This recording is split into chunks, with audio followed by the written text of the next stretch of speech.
민주당 상황도 좀 살펴보도록 하겠습니다. 검찰개혁 후속 법안을 둘러싸고 민주당이 굉장히 시끄러운데요. 특히 민주당 정청래 대표가 어제 당정청이 협의했다며 중수청 공소청 법안 최종안을 발표했는데 바로 하루 다음 날인 오늘 김어준 씨의 유튜브 방송에 직접 출연하면서 파장이 더욱 커지고 있습니다. 사실 민주당 내에서 김어준 씨 유튜브 출연 보이콧 움직임도 좀 있었는데 정청래 대표가 출연을 강행했습니다. 이 모습 좀 어떻게 보셨어요? 얼마나 나가고 싶었겠어요, 지금까지. 반명으로 찍혀가지고 나가지도 못하고 계속 실시간 동접으로만 봤을 텐데 마침 또 당정청 협의안이라는 그 안이 나왔다 보니까 그래 이때다. 지금까지 못 나간 거 다 나가고 반명이라는 이 외피를 다시 한번 벗겨보자라는 취지로 나가신 것 같아요. 적절치 않죠.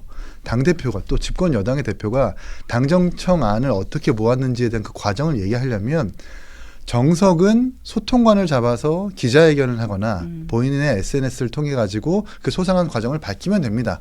근데 굳이 뭔가 지금 거의 뭐 조력자가 아니라 설계자로 되어버린 김어준 방송에 바로 나가가지고 뭔가 의정보고 하듯이 한다라는 것은 매우 좀 잘못됐다는 생각이 들고, 저는 오히려 이 김어준 방송 나가서 이 정청래 대표가 중수청법 45조 이거 사실 대통령실에서 삭제하라고 했다라고 했던 거 전 폭로라고 보거든요. 지금까지 긴장 관계를 유지하고 싶었을 겁니다. 대통령실은. 우리는 강경파와 달라. 모든 검사들이 다 나쁜 건 아니야. 그러니까 일부 보안 수사권도 필요하고 공소청 검사와 수사관의 어느 정도 긴장 관계는 필요해. 라는 취지로 계속 기조를 이어져 왔는데 정청래 대표가 아니나 다를까? 아 이거 사실은 대통령실에서 삭제하라고 한 겁니다. 오해하지 마세요라고 사실상 꼰지른 거거든요. 일러 바친 거거든요. 아마 이 방송을 보고 대통령실에서 경로하고 있을 거다. 좀 그렇게 예상해 봅니다. 그러니까요. 이게 너무 성급했어요. 일단은 만약에 방송에 출연하더라도 내일 본회의 통과되고 나서 뭐 그렇죠. 필리버스터 때문에 통과가 내일 될지 모레될지 모르겠지만 통과되고 나서 출연을 해야 되는데 지금은 굉장히 설레발입니다. 아 내가 이겼어. 야 내가 대통령실이 이겼어. 대통령실 안 내용 봐봐. 그거 다 대통령실 안 다 대통령실이 꼬리를 내렸고 우리 강경파가 이겼어. 내가 이긴 거야. 이걸 자랑하려고 나간 겁니다. 그러면서 김어준에게 힘도 실어주는 거죠. 앞으로 김어준 방송 계속해. 대통령실 내가 이겼으니까. 그러한 입장에서 나간 거라고 저는 보여지는데 굉장히 성급했다. 이러다가 말씀하신 것처럼 대통령실이 부글부글해가지고 그 친명계 중심으로 해서 본회의에서 다시 한번 문구 수정을 해야 된다. 뭐 반대 토론이 나오던가. 뭐 이러면 정말로 복잡해지는 거거든요. 더 크게 싸움을 간다고 보여지고, 혹은 아니면 김어준 방송에서 공소 취소 거래설이 나왔잖아요. 그 거래가 검사들하고 보안수사관과 거래했다는데 그 거래가 검사들 공소 취소를 못하니 먼저 그 선순환으로 국회 당정 협의가 아니라 당정 거래를 했을 수가 있죠. 예를 들어서 그 정청래 대표는 지금 공소 취소 모임에도 안 나가고 또 이른바 조작 기소, 공소 취소 이 국정조사 요구서에 정청래 이름도 안 들어갔습니다. 근데 야 우리가 너네 말 다 들어줄 테니까 이거 국정조사 빨리 해줘. 빨리 해서 국회가 먼저 공소 취소를 먼저 정무적으로 쏴야지 검찰이 움직일 것 같아. 그렇게 얘기된 건 아닌가? 모든 게 저의 개인적인 내피셜입니다. 그러니까 성급하기도 했는데 조급해 보이기도 해요. 네, 일단 흔들리는 지지층이 눈에 띄잖아요. 그리고 또 8월 전당대회에서 연임 당대표를 하겠다는 목적은 우리가 분명히 알고 있는데 조국혁신당과의 합당 결렬 때문에 이 집토끼도 좀 흔들리고 있는 상황이거든요. 그래서 조급하게 좀 김어준 방송 나가가지고 지지층을 결집시킬 목적으로 좀 보여졌는데 이게 아직 본회의도 통과되기 전이기 때문에 상당히 좀 조급한 면모도 우리가 알 수 있다라는 생각이 듭니다. 네, 정청래 대표 성급하고 조급해 보인다 이렇게 말씀해 주셨는데 이제 김어준 씨 좀 짚어볼게요. 한때는 진영 스피커, 뭐 충정로 대통령이다라고까지 불리더니 김어준 씨가 최근에는 특히 친명계 내부에서 좀 외면받는 분위기가 감지되고 있습니다. 뭐 감지되고 있고 또 움직임이 있었죠. 그래서 이 흐름이 만약에 계속해서 이어진다면 앞으로 민주당 내부 권력 구도나 공천 전략에 어떤 좀 흐름이 생길지 좀 궁금하거든요. 네, 뉴 이재명 토론회에서 아예 발언자들이 얘기하는 게 김어준 뭐 폭망이다. 뭐 이러한 센 발언까지 나오더라고요. 그래서 민주당 내부에서 뭔가 갈림은 있었다라는 생각이 들고요. 그러니까 김어준이라는 사람의 일단 본인 아이덴티티를 찾아야 된다고 생각합니다. 김어준을 제가 걱정하는 게 아니라 그 사람도 아예 모르는 사람이고 좀 구독도 하지 않는데 아니 본인 언론인이라면서요. 언론인이면 현상을 보고해야지. 예를 들어서 김민석이 미국 갔다. 김민석이 미국 갔습니다. 이렇게 보고해야지. 김민석이 미국 가서 세자 책봉을 받으려고 간 거다. 이거는 패널들이 정치인들이 얘기하는 거지 언론인이 얘기하는 게 아니거든요. 근데 스스로가 언론 사주고 언론인이라면서요. 그러면 현상만 얘기해야 된다고 보여집니다. 근데 그러면 이 싸움에서 과연 친명계가 이길까? 뭐 친청계, 김어준계가 이길까라고 보면 그 정권 초반에는 정권이 이깁니다. 앞으로 한 정권 출발한 지 8개월 됐는데 앞으로 한 8개월 정도도 정권이 이길 텐데 사실 박찬대 정청래가 전당대회 붙었을 때 박찬대가 이겼어야 되는데 그게 지금 안 먹혔죠. 근데 그럼에도 불구하고 정부가 갖고 있는 여러 가지 카드가 많기 때문에 김어준 씨가 더 이렇게 반정부적인 입장을 취하면 정부에서 어떠한 제재를 충분히 가할 수도 있다고 저는 생각이 됩니다. 네. 그러니까 동접자도 안 떨어지고 네. 슈퍼챗은 지금 더 들어온다는 거다. 27만, 25만 지금 계속 유지되고 있다고 하는데 네. 근데 이거 업보예요. 민주당이 이렇게 만든 겁니다. 네. 특히 이현주 최고 지금 뭐 김어준 방송 나가지 말라는 취지로 얘기하고 네. 뉴 이재명에 대한 토론회까지 하던데 아니 이현주 최고가 선거운동복 입고 김어준 씨 방송 나가서 자 절 해가지고 입에 반 절하고 그렇죠. 했었던 당사자잖아요. 네. 본인이 이 관성을 만든 거거든요. 갑자기 대통령의 국정 지지율이 높으니까 여기에 줄 서는 것 같은데 일단 반성부터 하시라는 말씀 좀 드리고 싶고 또 하나는 전 최종 승자는 어쨌든 김어준 씨가 될 거라고 봐요. 화무 11홍이라고 했던가요? 최종. 여름에 붉은 꽃 없다고. 권력은 영원하지 않습니다. 권력은 저마다 무조건 권태기가 와요. 그러나 김어준 씨는 임기가 없습니다. 네. 아마 임기 반환점을 돌거나 레임덕이 왔을 때 권력 누수 현상이 생길 거고 그 권력에 가담했었던 국회의원들은 나 살자고 네. 또 총선 때 나 경선 때 한번 경선의 장을 이용해 보자고 다시 한번 김어준 방송 찾아갈 거거든요. 이 아마 말은 성지가 될 겁니다. 네.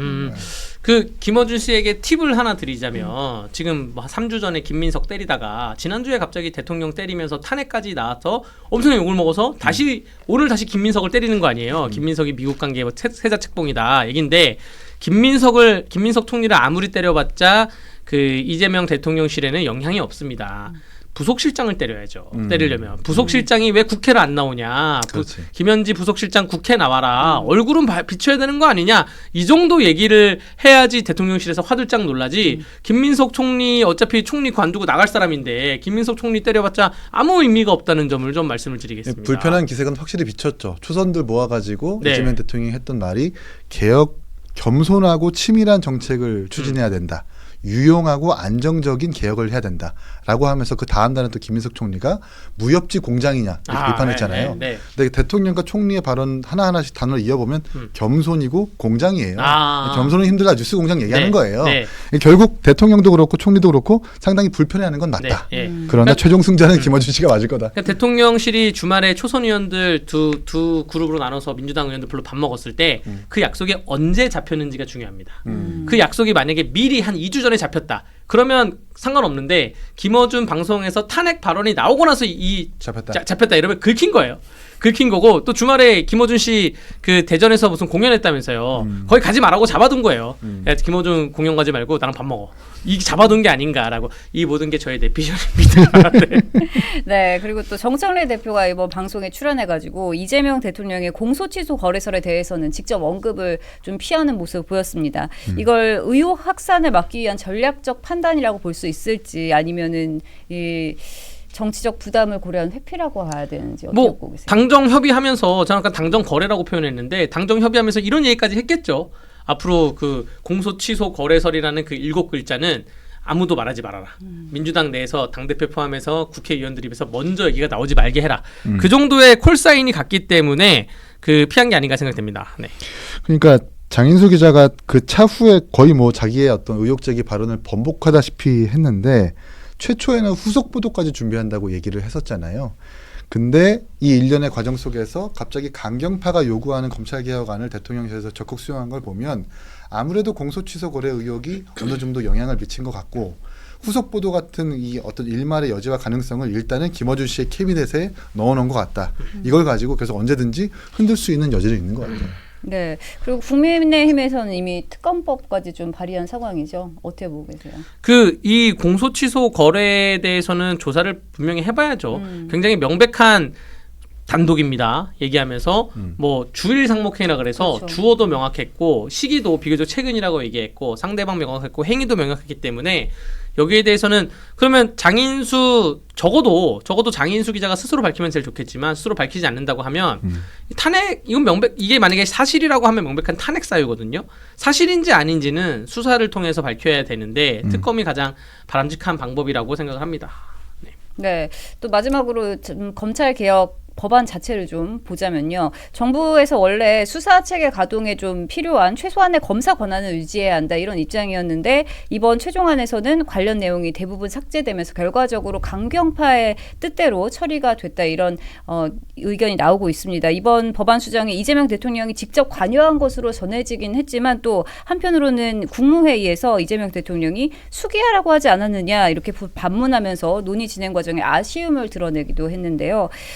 이 법안 좀 정부의 초기안과 많이 달라졌는데 대통령이 거부권을 행사할 가능성은 좀 어떻게 보세요? 아, 그럴 수도 있겠네. 왜냐면 그 김어준 방송에 출연했으니까 대통령이 이 중에 뭐 일부 거부하던가 뭐 거부권을 행사할 가능성도 충분히 있다고 보여집니다. 어쨌든 이게 지금 정말 검찰 제도, 그러니까 우리나라 수사 제도를 똥으로 만든 그러한 법안이거든요. 전 똥이라고 표현을 할게요.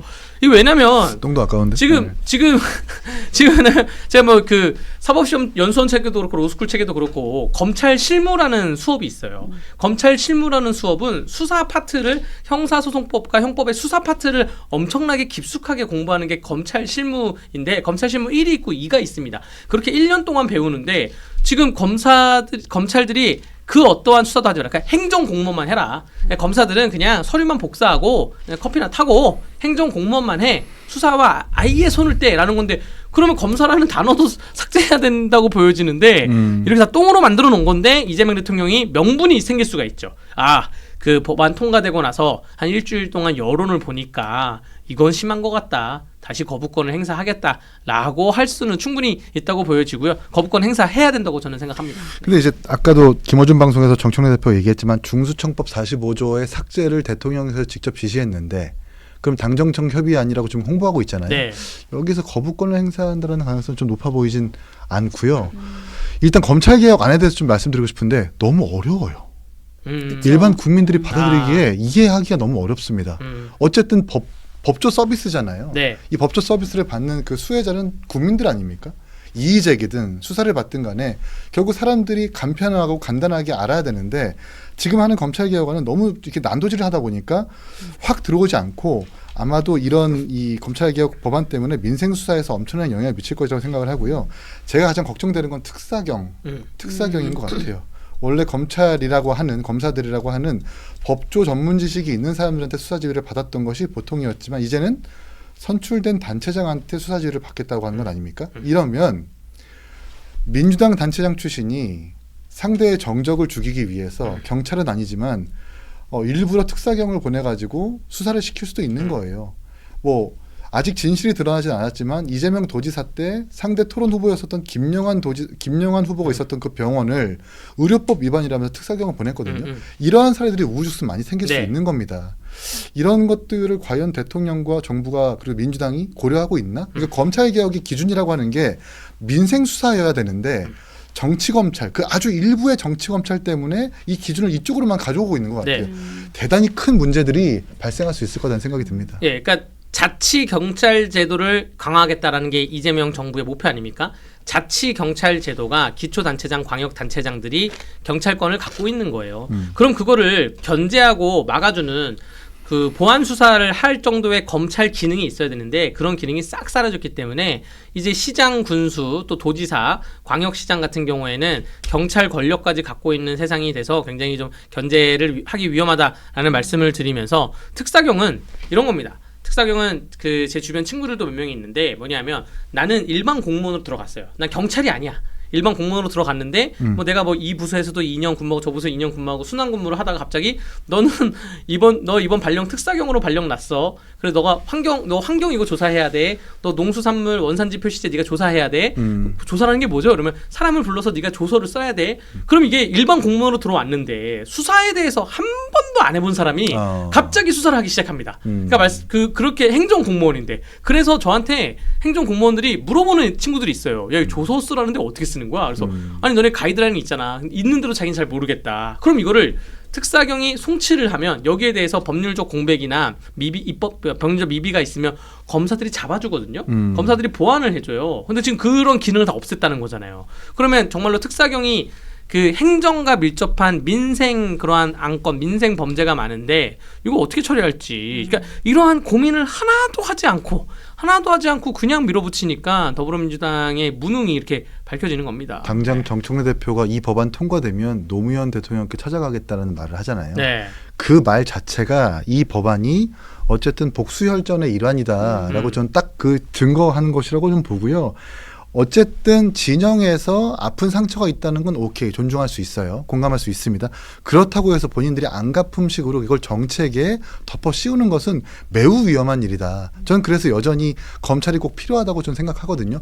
일부 특수부 검사 내지는 정치적 사건을 다루는 데 있어서 실수나 문제가 있었던 건 맞죠. 그렇다고 해서 99.999%의 민생 수사에 대해서 악영향을 미칠 수 있고 또 뻔히 보이는 명약관화식에 뻔히 보일 수 있는 문제들을 우리가 방기하고 지나가는 것은 대단히 문제라고 생각을 합니다. 아니 노무현 대통령의 사위께서도 그 곽성원 의원도 노무현 대통령 팔지 말라고 했는데 이게 노무현 대통령 사위가 정치인이니까 이게 말이 나온 거지 노무현 대통령님 그 집안에서 다 나온 얘기 아닙니까? 그 딸 뭐 가족들은 다 원치 않을 거예요. 정청래 대표가 찾아간다고 해도 원치 않고 저 노무현 대통령님의 그 죽음에 대해서 굉장히 안타까운 심정이 드는 사람 중에 한 명입니다. 노무현 대통령의 뭐 한미 FTA 체결이나 혹은 뭐 이라크 파병이나 또 정보공개 청구법을 만들어서 대한민국 정보공개가 좀 원활히 되거나 이런 문제가 노무현 대통령의 시대 정신을 하나에 거었다고 하나의 혁혁한 공이 있다고 생각을 하는데 그럼에도 불구하고 구분을 해야 될 게 이른바 박연차 사건 그 노무현 대통령님은 그 돌아가심으로 인해서 공소권 없음으로 처리가 됐지만 다른 재판이 있었거든요. 거기서 이게 다 사실로 인정이 됐어요. 그 어떠한 그 박연차로부터 뇌물이 간 사실이 그 딸 무슨 자금이나 이런 게 다 인정이 됐습니다. 그렇기 때문에 그렇기 때문에 검찰들이 아무 일도 없는데 노무현 대통령 괴롭혔다? 실체가 없는데 노무현 대통령에 대해서 돈을 안 받은 사람을 주변 사람들 들쑤셨다? 이건 아니거든요. 만약에 그게 사실이라 하더라도 일부 검찰이 뭐 흘리기를 할 수 있다 하더라도 정말 검찰 100명 중에 한 명이 그런 거예요. 한 명, 한두 명이 퍼센티지를 보면. 그렇기 때문에 근데 검찰 개혁으로 검사 자체를 수사를 못하게 한다? 말도 안 되는 얘기죠. 네. 네, 민주당이 밀어붙이고 있는 검찰 개혁 그 피해는 고스란히 국민이 보게 될 것이다 이런 걱정을 해주셨습니다.